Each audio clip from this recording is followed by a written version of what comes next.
Get Rich Education is brought to you by Ridge Lending Group, Mid-South Homebuyers, and GRETurnkey.com. Welcome to Get Rich Education with Keith Weinhold, giving you information and ideas on the investment that has turned more ordinary people into millionaires and billionaires than anything else, and can provide you with more wealth and happiness than you ever thought possible. Now, here's your host, investor, entrepreneur, business owner, and educator, Keith Weinhold. Hi, and welcome to GRE, Get Rich Education, episode 158. I'm your host, Keith Weinhold. Today, we're talking about how you can make a single-family rental home produce $36,000 worth of gross monthly income, resulting in $10,000 worth of monthly cash flow for yourself. Well, it entails some more work and training on your part compared to turnkey real estate investing, but it might just be worth considering because it could get you to financial freedom faster. The answer is with one single-family home converted into a small residential assisted living home for seniors, and it's more accessible to everyday people than you might think. That's what we're going to discuss in a bit today. Down the road on an upcoming show, we're going to talk about negotiation in both real estate and really just in your overall life as well. I'm going to give you some of my best negotiation techniques.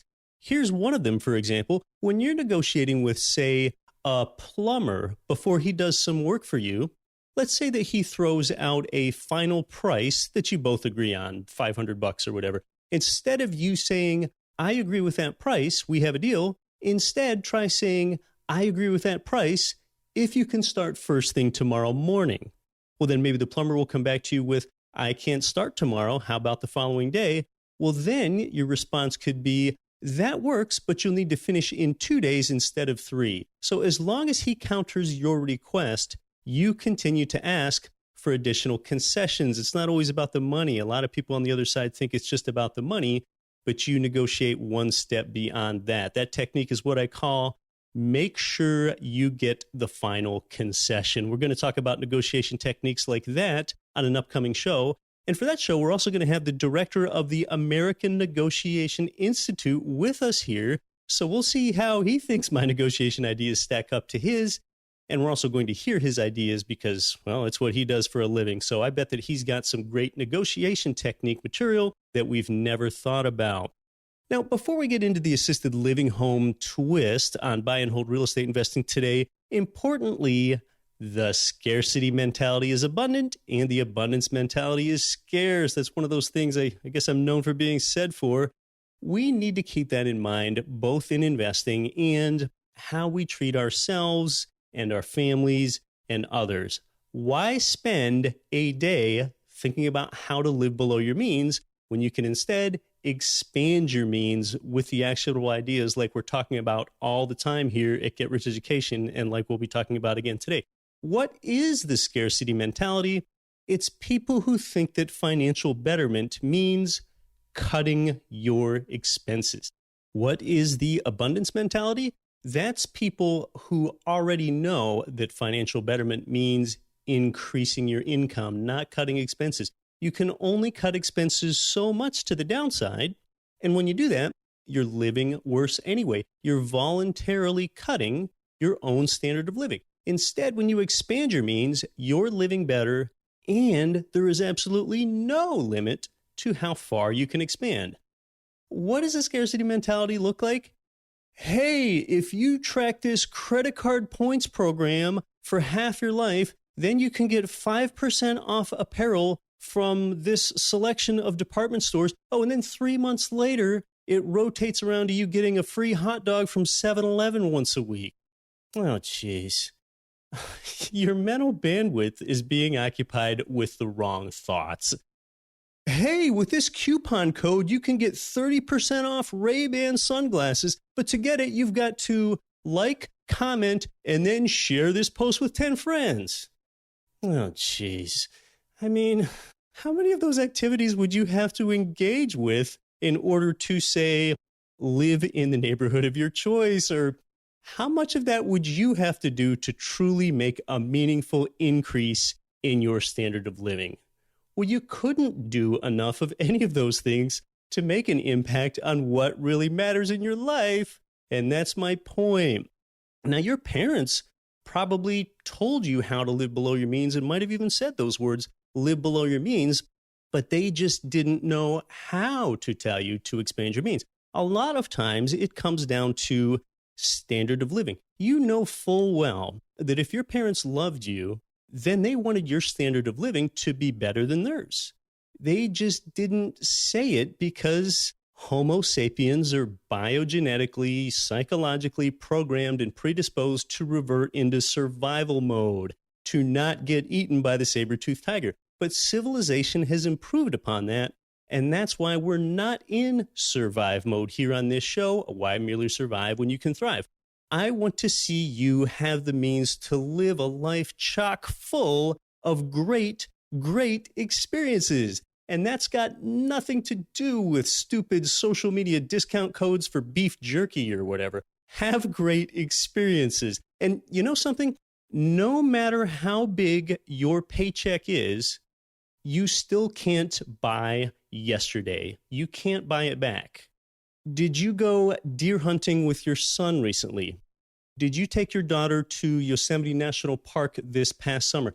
What's going to open up the time for experiences in your life? It's doing something expansionary that will better your standard of living. Fill your life with great yesterdays as well as great tomorrows. No matter how big your paycheck is, you still can't buy back what you chose to do yesterday. So it comes down to passive income. Passive income, that's what's going to allow you to fill your life with both great experiences and a nice stuff. Both of those things. I mean, why choose between great experiences or nice stuff? Have both. That's the abundance mentality. We talk about how to expand your means virtually every week, and we're going to be doing that here again today. Today's guest is the renowned authority on how you can profit from assisted living homes. Doing well while doing good is what he calls it. Doing well for yourself by being a profiteer while doing good for society by serving seniors the right way. Let's talk about it.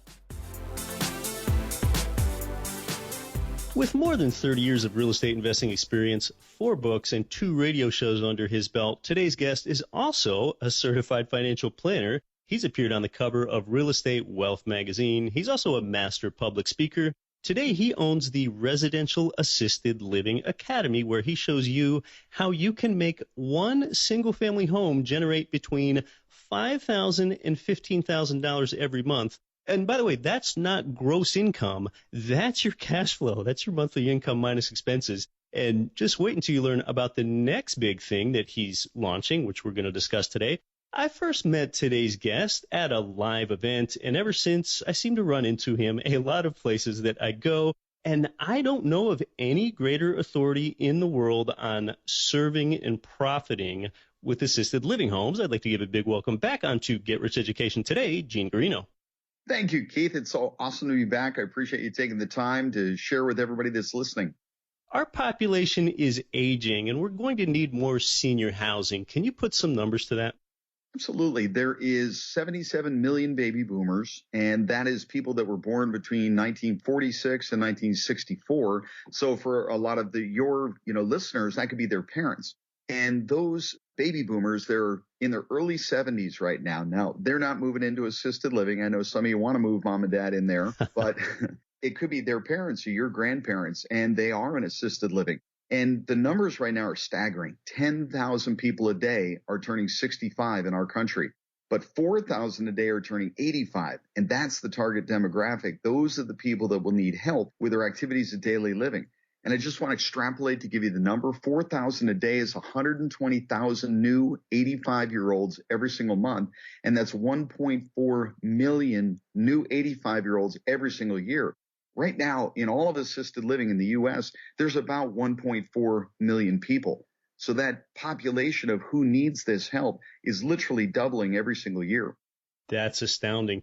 Now, you found a way to best serve this growing demographic through assisted living homes, but it's typically not with some big institutional place. It's more with a single-family home sort of setting. So tell us why a single-family home setting rather than a larger building.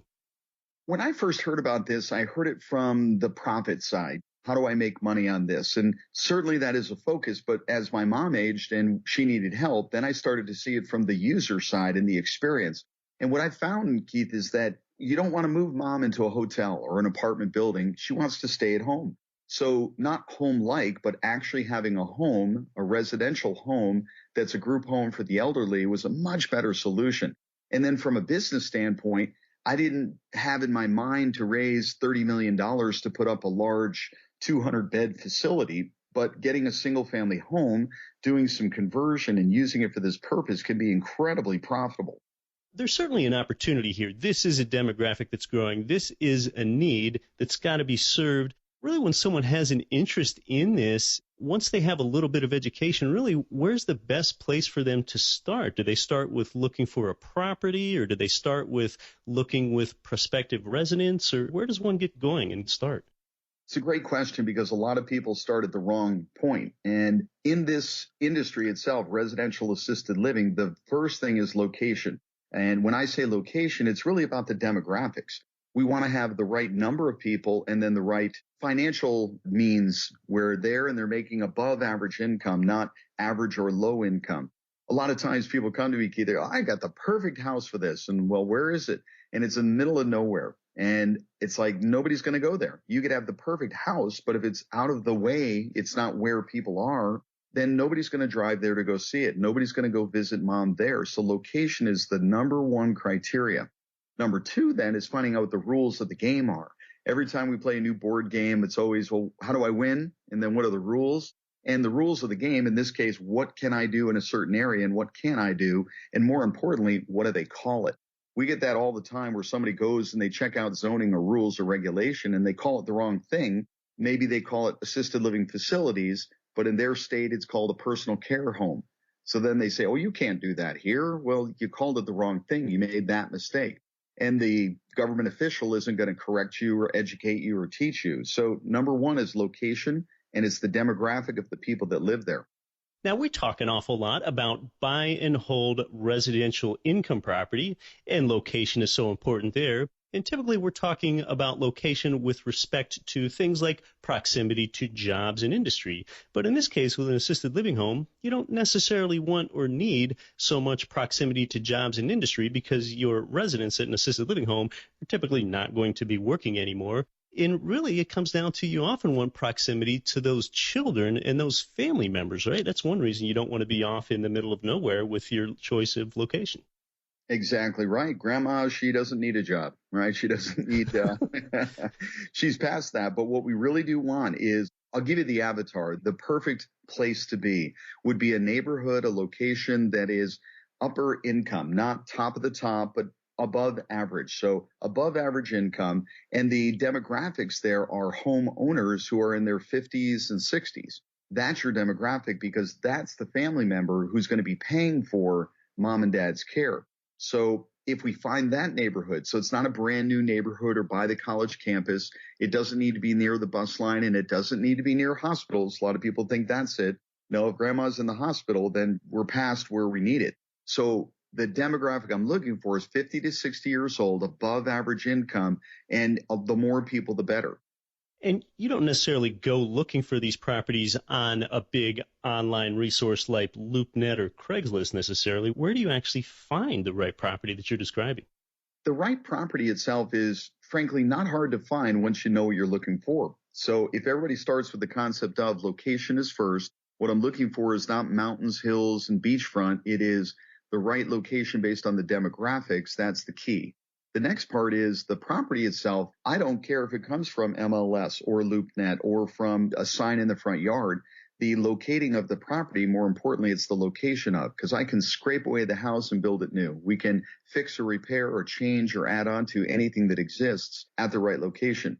So I'm going to say something that's going to be total opposite of what we as educators teach our people that listen, is that I can pay full retail and still do really well with this because it's about the cash flow, not getting the property at 30% below fair market value.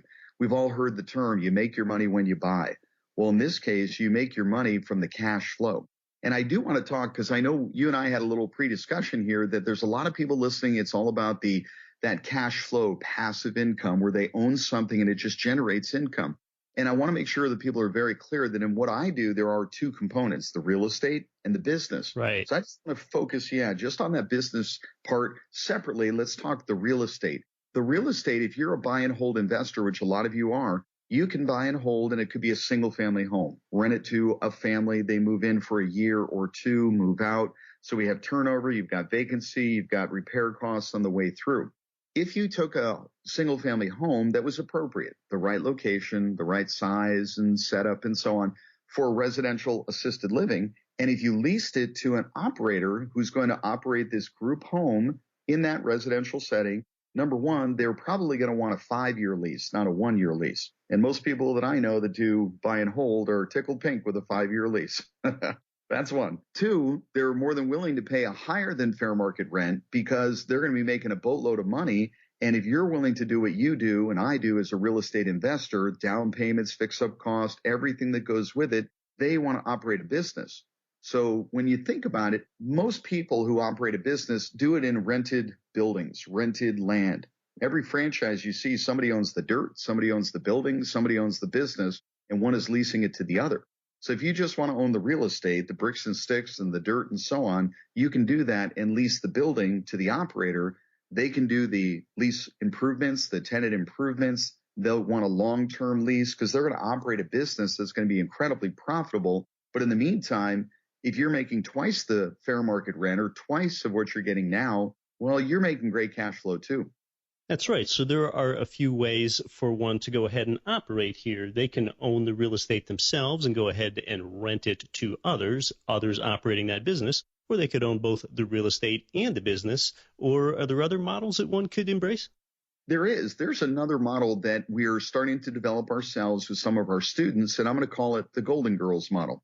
And I think for a lot of your listeners, this could be a tremendous hybrid. And what that looks like is take a home and just imagine a single level. So people call that a ranch or a bungalow or a single level home, no stairs. And instead of renting it to a family, you could rent it out to seniors.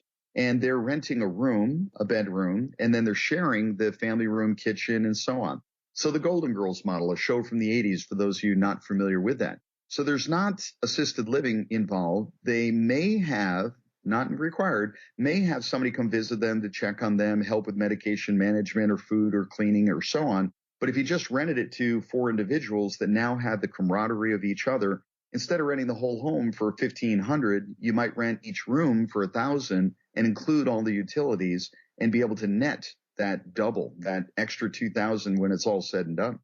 Yeah, so from the investor perspective, when you're starting to talk about numbers like that, and we'll talk about some more numbers in a moment that ought to get you really excited, you begin to understand why you can pay full price for a place. So it really comes down to location, which is obviously so important in real estate because it's something that's so difficult to change. You're not so much going out there and looking for an existing single-family home that might be in a poor location but has already been converted and already has grab bars built in for seniors or already has a stair lift. Those things are secondary or tertiary considerations to the location because you can always go ahead and retrofit the home the way you need to once you have that fixed location. Just tell us a little bit about those physical things that need to take place once you buy a home, grab bars, stair lifts, those sort of things that seniors need. With the home, if I were to give you kind of the top criteria of what to look for in a checklist form, I would say single level is better than 2 or 3 story because then we don't have to worry about mobility issues, although there's ways to alleviate or address that. Single level, bigger is better. So I'm going to give you a rule of thumb that we teach at the Academy, and that's 300 square feet of living space per resident. So if your home is licensed for 10, if you had a 3,000 square foot home, that would be very comfortable. The state will only require half that size. You could have a 12 or 1,500 square foot house with 10 residents, and legally you can do that. Those are the state minimums. But I'm going to tell you 300 square feet, much more comfortable. We can charge more. Bathrooms, 2 bathrooms is the minimum, but more is better. So if you have 3 or 4 bathrooms, that's better. And if you can convert space into bathrooms or take 1 big bathroom, make it into 2, that's good too. Smooth floors. So now we're inside, right? The smooth floors as opposed to shag carpet in the old days.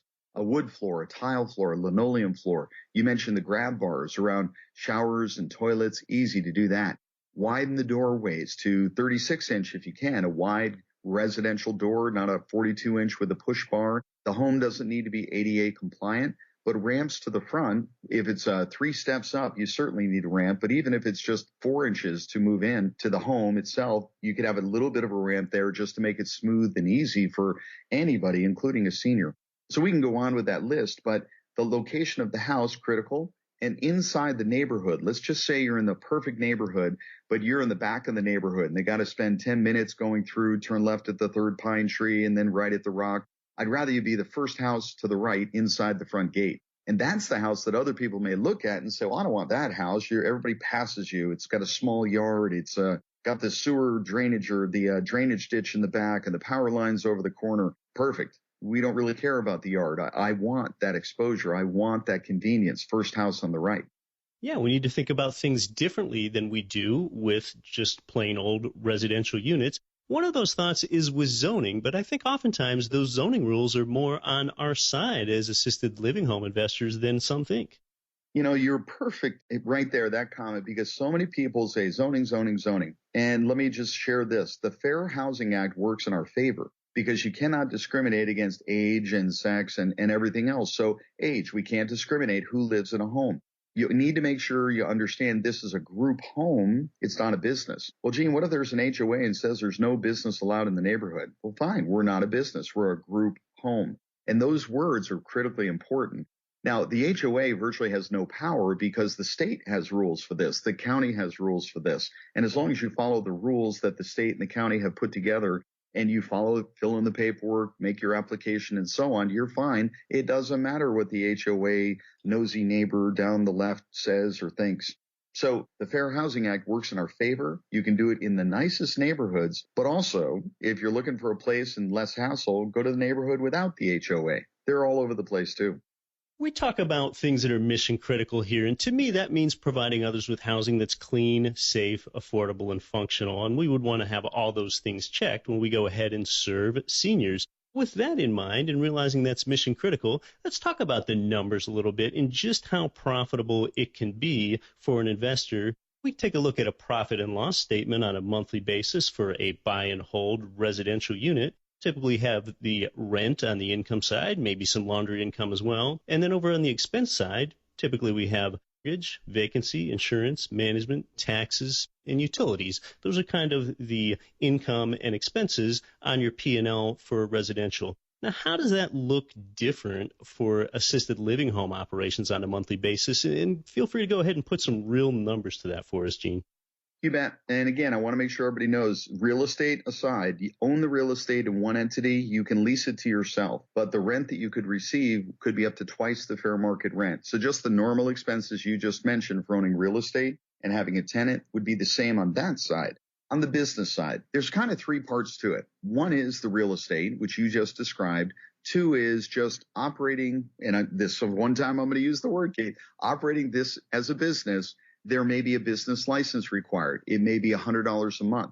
In some states, it's $200 a year, so it's $18 a month. But there's a business license. In addition to that, there's people that are taking care of the residents, so there's caregivers. One of the rules of thumb that we use in our training is 40% or less of the gross income. If we're spending more than 40% of the gross income on our staff, and whether that be caregivers or management or whoever, then it's going to be hard for us to make significant profit. So 40% or less there. The house is separate. That's just it'll show up as a rent payment. Food in an assisted living home, get this, is about $5 to $8 per day per person. Now everybody they're blown away by that because they spent $10 for a Big Mac and a Coke, but right. Yeah, 5 to 8, because number one, a senior eats a quarter of what you and I eat. 2, the food is prepared in the home by the caregivers, so it's made on site, not from a restaurant with all their overhead. In addition to that, I like to go on the high end. So my homes are in the $7, $8 a day, because if somebody wants filet mignon, you got it. You want shrimp, you got it. You want cheesecake, you got it. Because it doesn't cost that much more, and it's just food is like one of their primary things. So $5 to $8 a day, I go on the high end. Salaries and what you're paying for the care, 40% or less. After all expenses, and this includes marketing, and it includes license, and includes insurance, and so on, I want 30% of the gross income to come to the bottom line. And I'm going to pause for a moment because if you are listening and you've done business before, and I say EBITDA or 30% coming to the bottom line, that is a huge number. A grocery store might have 3%. Facebook loses money. So when I say 30%, that's really, really chunk. That's a beautiful, juicy number that everybody can get their hands on. Now, you don't have to make that much. You can do it with less. But if you're making more than that, that's even better. But 30% is the benchmark I use. Another one is I want to be profitable or break even if I'm 60% occupied. If I'm licensed for 10 and I've got all of my full boat expenses, and if I've got 6 people in there, 60% occupied, I'm still profitable. That means 7, 8, 9, 10 are just pure profit. In a rental home, as you guys know, you rent it out, you're great. As soon as they leave, you're 100% vacant, you're 100% sucking wind and losing money. Apartment buildings are the same thing. You get to a point where what is our break even and might be 70% or whatever it is, and everything after that is the good stuff. So back to the expenses, one more category. We've got the real estate, we've got the business, and then you've got I'm going to call it the all-inclusive or the Club Med expenses. When you have a care home, everything is paid for that resident. They pay $5,000 a month, and that includes their food. It includes the heat, the AC. It includes the cable TV. It includes the newspaper. It includes all of those things that others would pay extra for in their own home budget. We certainly don't have those expenses until we have a client, a tenant, or in this case, it's called a resident, not a tenant. But that is our third category of expenses. Well, there's some really great rules of thumb in there for how to forecast how this might look and what might be a profitable assisted living home. I mean, can you tell Gene is a 30-plus year real estate investor, and he's invested in all types of real estate, and he's just found a niche that's really profitable, so he knows about these rules of thumb. Now, Gene, you mentioned earlier how in that business model, oftentimes you want to attract those private paying residents, not so much the Medicare ones. And if you attract those private paying ones, I would imagine that you can get substantially better income from them than you can the Medicare paying ones. So it's worth it to go ahead and pay $8 a day for filet mignon type of meals than it is for $5 a day mac and cheese type of meals to cater to that higher end clientele, because your expenses probably don't increase proportionally to a much greater increase that you get from those private payers and attracting them to your place versus the Medicare ones. Any tips on attracting those private payers, since that's really the way to maximize your income? The way we do our homes and when our students are doing their homes, the way we teach it is I only want you to focus on the private pay. If you're focusing on Medicare, Medicaid, state, whatever, you're not going to be able to make good money. And when I say good money, you need enough money to pay the caregivers, to have good food, good house, and make profit. You can't do that on $1,500 a month from the state or $2,000 a month from the state. So I only want my students to focus on the private pay. So the private pay is how much can you get? Anything. You can name your price, and I'm not saying they'll pay it, but there is no limit as to what you charge. So I want you to think of this, again, all of your listeners here are thinking passive income, and also they understand real estate very well. When you think about apartments, A class, B class, C class, if you do C class apartments, certainly you can fill it, but the clientele that you have is someone to just say is on the lower end. They can afford less, they act different, and so on. I want you to be thinking A class in these properties here. Now, we actually teach a 5 level. Level 1 is the bottom, level 5 is the top, but A, B, C is sufficient. A nicer property. With a nicer property, we can certainly charge more. And then, as you mentioned, the food doesn't cost much more, but it is incredibly important. So A class, in your mindset of what you're thinking, you're charging more and it's private pay.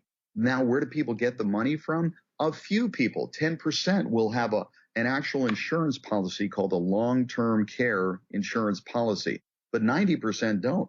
They're paying for it out of mom's estate, whether it be the income from the pension plan or whether it be the house that they lived in and now is being sold, whether it be IRAs, 401ks, whether it be other investments they have. All of that estate is being used in bits and pieces and dribs and drabs and being liquidated to pay for the care for mom and dad for the last 2 years or 10 years. And after that is done, then it's the family.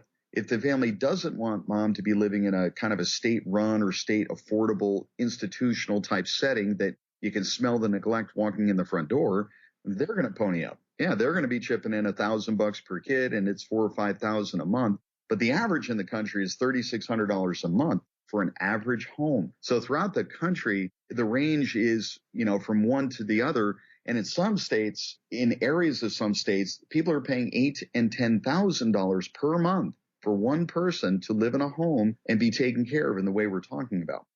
Yeah, that's astounding. So with the average of $3,600 per month per resident times 10, that's $36,000 worth of gross monthly income for the assisted living home. And then going ahead and subtracting out those expenses that we talked about, that's how you can arrive at a number of $5,000 to $15,000 of passive monthly cash flow. Is that right? As a matter of fact, that's exactly right. And that's what I use as an example, an average, because it is top to bottom, soup to nuts. If I go average, we're good. But if you can make that kind of money on an average home, and now we step it up, like I highly encourage you to do, to a nicer home, you can charge more and your expenses are virtually the same. And sometimes that takes a different mindset. Oftentimes when we're talking about turnkey, single-family residential homes, sometimes A-class works, but sometimes it doesn't because the purchase prices are significantly greater proportionally to those rent incomes that don't quite keep up with those. But here in the assisted living space, it's somewhat different. Now, one of those expenses that we have on our profit and loss statement as an assisted living home owner is that of a manager that manages over the caretakers. So I think as residential real estate investors, we're pretty familiar with what our property manager does for us. How does that differ from what an assisted living home manager's role is? The manager in an assisted living home is truly managing the business, not the tenants, as you might say, or the repairs that would be needed, but they're managing the business. So the first order of business is to have caregivers underneath them. So it's the finding, the training, and the retaining of those staff members, the caregivers, is their number one job on that side. On the other side, it is getting the word out, marketing, so that the residents know that you exist and people can move into the home knowing what you do, where you are. So on one side, they're a big part of the marketing effort of bringing clientele to the property, doing tours, signing them in, signing them up. They move in. So that's akin to like a leasing agent, but it's different, right? More to it. And on the other side, it's the maintaining of the staff. So finding the right people to be the caregivers, who's going to repair the AC, who's going to, and a lot of that is on the manager of that property. So you as the landlord on one side, pretty easy. You collect a check, you pay your bills, you get profit, you have depreciation, you got it. But in this, you're managing a business. Your job, if you do it the way I teach you to, is to manage the manager. So we get a good manager, give them the tools they need, and now they operate that business under my direction. But if I do it right, and this is the part I really, really, really love about the business part here, Keith, I can do 5 to 10 hours a week, and that includes my wife going to visit the homes once a week. I may not go for a month or two, but I'm on the phone a couple of times a week. I'm on Skype a couple of times, maybe once a week, and then payroll. My job is to make sure the business is running smoothly, but I don't need to be there day to day. Yeah, well, there's some relative passivity there for sure. And I'm sure this has a lot of us interested in looking into assisted living homes. It's maybe not the thing for highly busy people to do, but yet it might be. It's probably not as hands-off as turnkey real estate investing, but as you just heard Gene describe, it can be relatively close to passive. Well, I'm going to ask Gene some more things. I want to ask more about the different business models and how available is financing to the everyday individual investor so that you can get on an assisted living home. You're listening to Get Rich Education. Our guest is the Residential Assisted Living Academy's Gene Guarino. More when we come back. I'm your host, Keith Weinhold. Cash flow real estate investors, if you're looking for a mortgage loan with a company that specializes in investment property loans, it's Ridge Lending Group. They provide income property loans in almost every U.S. state. Ridge has worked with tens of thousands of investors and homeowners all over the country. In fact, with ethics and transparency, they've helped more people realize their dreams through real estate investing than any other mortgage lender in the country. Get started at ridgelendinggroup.com. Hey everybody, this is Matt Bowles from Maverick Investor Group. You're listening to Get Rich Education with Keith Weinhold, and don't quit your daydream.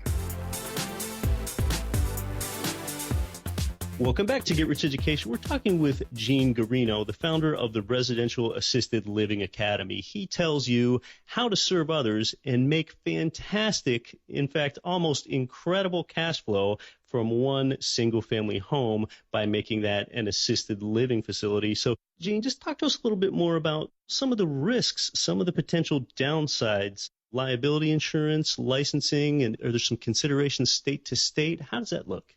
You got it. And when you say risks or downside, I look at it as challenges and a barrier to entry. And I like that because, Right. we have a lot of people listening, and I know some people would just want to write a check, and you can do that. And others just want to own the real estate and be totally hands-off passive income, and you can do that. But if you are going to operate, there are some things that are a barrier to entry for others that we go through to get, and I'll describe some of those. Nothing that anybody can't do. You absolutely can, but it's okay if they just want to be passive and invest, and I'm cool with that. So the idea of the rules, there's different rules in each state. Some have a lot of rules and it's very clear, and others, we literally helped a student open the very first residential assisted living home in the entire state of Rhode Island. Wow. Yeah. So we've done it from the beginning to the end. In Arizona, where I am, there's 3,000 of these homes. There's an entire department with the health services. There's a floor there. So there's a whole department here. There's one home in another state.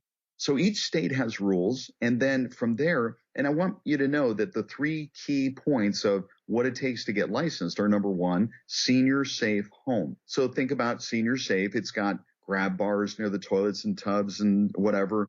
Grab bars, smoke detectors, maybe sprinklers or fire suppression, ramps to the front door, senior safe. So that's all retrofit and things you add and so on. The second one is an administrator. So an administrator is the manager. Now, it's called different things. Could be called administrator, facility operator. It could be called numbers of different things throughout the country. But that's the person who has a license, the qualification, whatever the state requires. And that could be a 24-hour course in some states, up to a 2-year experience level and 160 hours of training and tests and so on in other states. So it depends on what requirement it is, but there has to be somebody who's qualified to manage and facilitate that. I don't do that. I hire somebody else. And I'm in one of those states that has the highest level, the 2-year gauntlet, but I can pay $600 a month to have a license hung on the wall. So I'm going to hire somebody else to do that. It's not me. So you need a senior safe home, and we can make it that way. 2, you need the administrator that's qualified according to the state. And then 3, you need documentation. Now, just like any business, you should have standard operating procedures. In this industry, we call that policies and procedures. Everything from emergency plans to menus to assessment forms to medication management. But the paperwork, the documentation, those documents are required for the state to say, okay, you got somebody who can run the home day to day. You've got a safe home for the seniors, and you have documentation to show you how to run it, and it allows us to know if you're following the rules. So those are the 3 key points in that. The location is where you do it. The how much. I think you started to ask a question, if I'm not mistaken, about how do you finance that? Is that right? Yeah, I do want to ask you about how to finance that. Availability of financing, of course, is paramount to anyone getting their start. Gene, when we're talking about these improvements that one needs to make to a home, it's not just about financing the purchase of the home. Are those improvements like grab bars and things specific to seniors, are those items financeable? Yes, they are. Short answer. Now, let me just kind of run through the different ways to finance it. Number 1, it's a residential home. It's non-owner occupied, so it's a rental property, non-owner occupied. Think 20% down. You can buy it, you can rent it to your own company or somebody else's that's operating the care home. Non-owner occupied residential financing. There it is, number 1. Number 2, SBA, Small Business Administration. They are willing to guarantee that loan, a bank loan, for this business. So potentially they will finance the real estate, the rehab, even the business itself if you're purchasing the business from somebody else. Now, if you've never done this before, it's all brand new for you. They're going to look for, do you have knowledge, education? Like, did you come to Gene's training? Do you have people on your team that have done this before? Even if you're new to this, if you surround yourself with the right people and you have the right knowledge base and support and so on, they'll still finance that. In addition to that, there's a program called USDA that we all think of beef and dairy, but USDA agricultural properties. And what they define that as is a community according to the 2010 census of 35,000 or less. So if that community, according to the 2010 census, is 35,000 people or less, well, they'll provide money for the real estate, the rehab, the buying of the business, the blue sky of getting up and running, and so on. That's a tremendous source. You can also do private financing. I love working with private investors because there's so much money out there looking for a home, and this is a compelling story. Fix and flip, buy and hold, storage units, been there, done that. When you talk about seniors, baby boomers, the rates of return that we can get, people are incredibly interested in this. Easiest thing I've ever raised capital for from private lenders.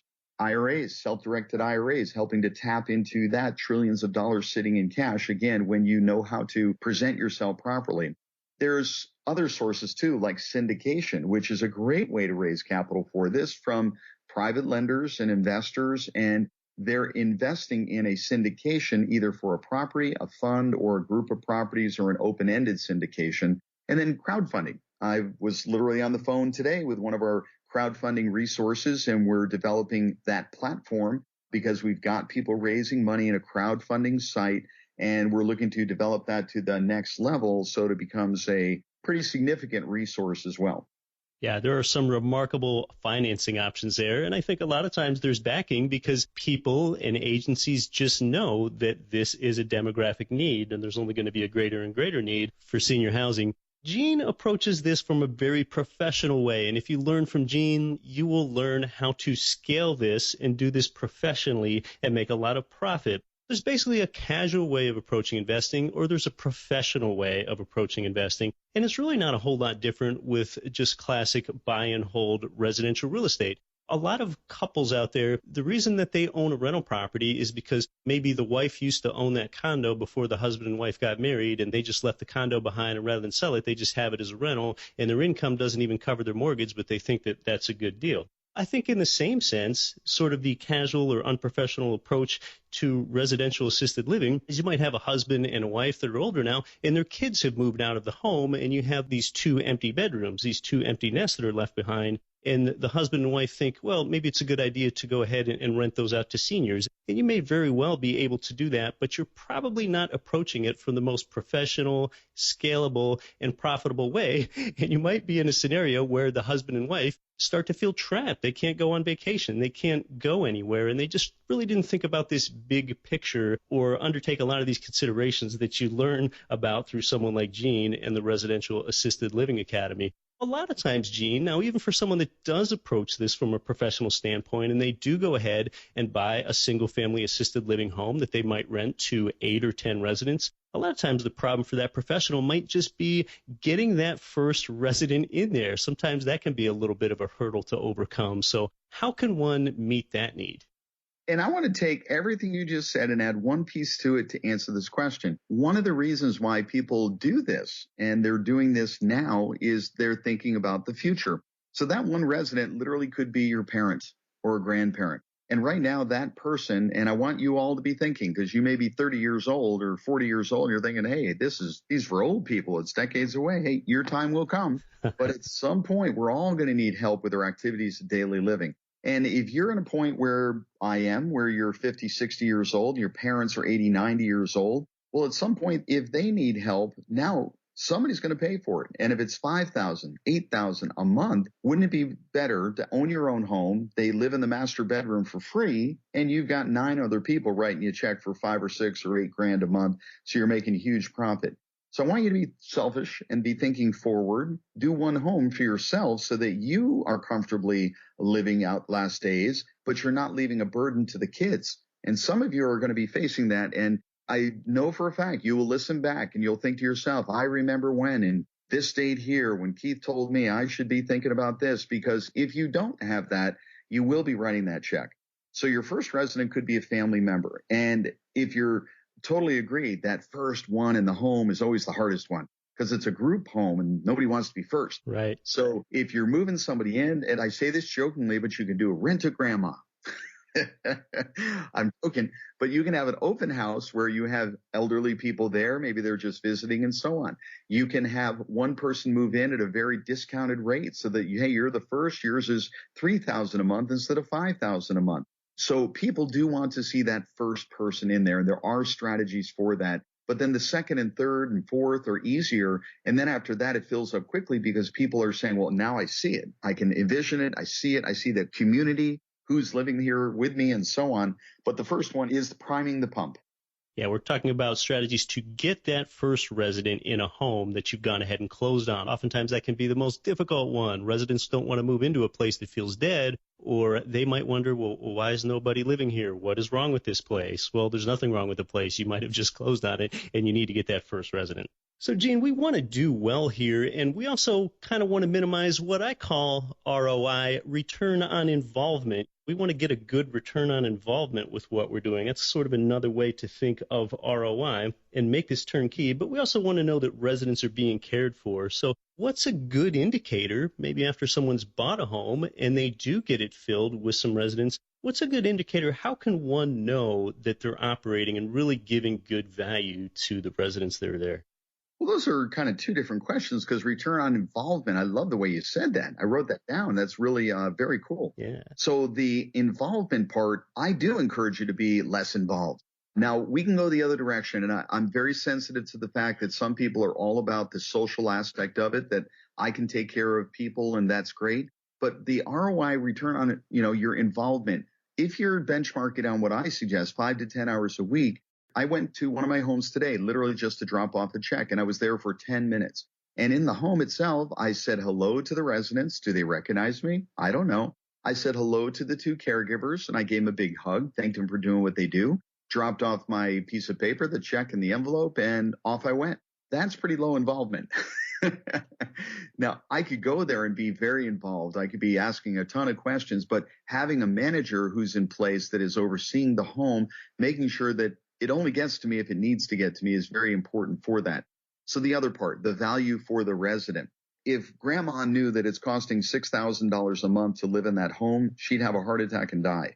So there is no way to prove or explain value to mom or dad. For the family, who's really is your customer, your client, their investment is you're taking care of this loved one. And with that loved one and that investment, their communication is really the key. So I would say above the food, above the caregivers, above the house, it's communicating with them how you're taking care of mom and dad, if any incidents happened and what's happening and what's going on, as well as the food and the care. But this is what it costs. And it is that $3,600 on average. We want to be doing $4,000, $5,000, $6,000 for our homes. We do give great value.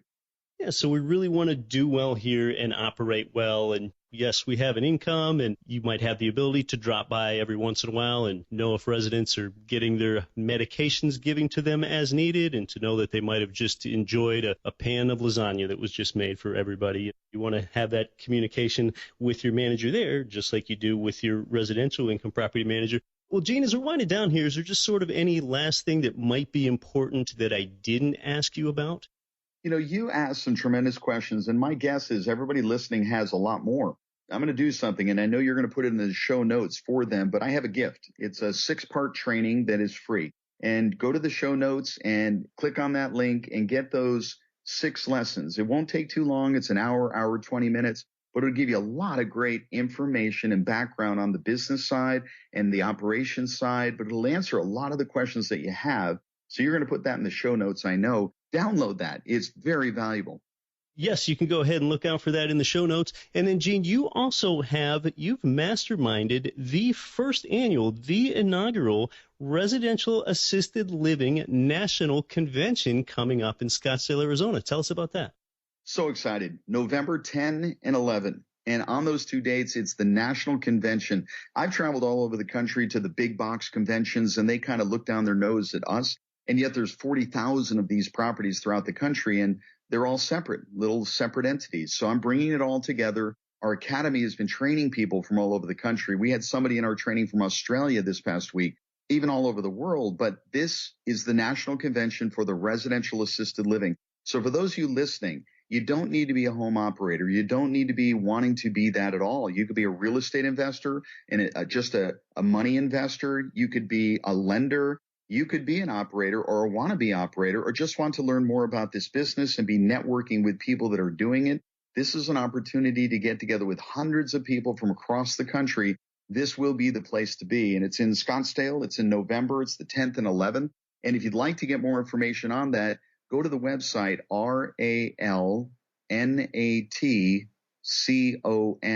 That stands for Residential Assisted Living National Convention. So RALNATCON. natcon.com. All the information is there. Love to see you there. It's going to be phenomenal.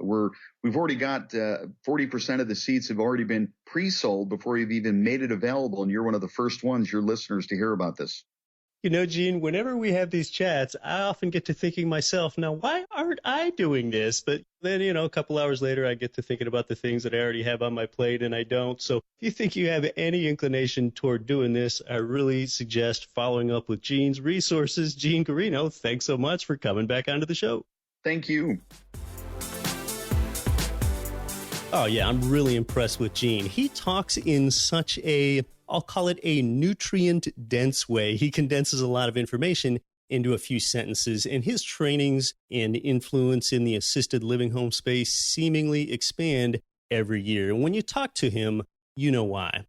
Now, I'm going to guess that it was perhaps 6 years ago, I attended my state's government-run assisted living home training. And you know what? They never talk about profiting there. I mean, not at all. It was almost taboo to even bring up the topic that someone might have a profit motive that attended the class.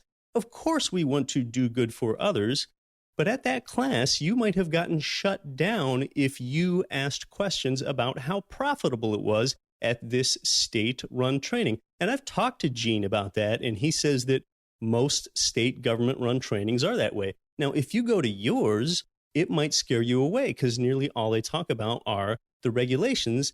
I think that when you engage with Gene's resources at the Residential Assisted Living Academy, you're going to get a bigger picture view, although you would probably want to attend both types of classes. Now, compared to long-term residential turnkey type of investing, assisted living homes, they do have longer-term tenants, and they also have what I'll call a low-impact type of tenant when you think about it. Now, if you're a busy type of person, turnkey residential could be a better space for you. But if you've got some time to do assisted living homes and just know that you have to solve some problems there, you can build a measure of financial freedom faster than you can with residential turnkeys, and Gene can help you solve a lot of those problems. So importantly, Gene said he spends about 5 to 10 hours a week kind of managing the ALH manager and looking over his properties. So it's not completely passive, but you can serve others and live a very good quality of life at the same time. And you could buy 3 or 4 or 5 single-family assisted living homes. You don't have to stop with just one. So if you've got some momentum behind this, check out the Residential Assisted Living National Convention, the inaugural, the first one, coming up in just a few weeks here in Scottsdale, Arizona. It's led by Gene. I bet that you've got a few questions that I didn't get time to ask about that Gene could help you with. You can check the show notes for those resources that Gene mentioned in that case. I'll be back next week to help you build your wealth. Although you might quit your day job, don't quit your daydream. You've been listening to Get Rich Education, telling you what the wealthy won't tell you about real estate and investing. Nothing on this show should be considered specific, personal, or professional advice. Please consult an appropriate tax, legal, real estate, financial, or business professional for individualized advice. Opinions of guests are their own. Information is not guaranteed. All investment strategies have the potential for profit or loss. The host is operating on behalf of Get Rich Education, LLC exclusively.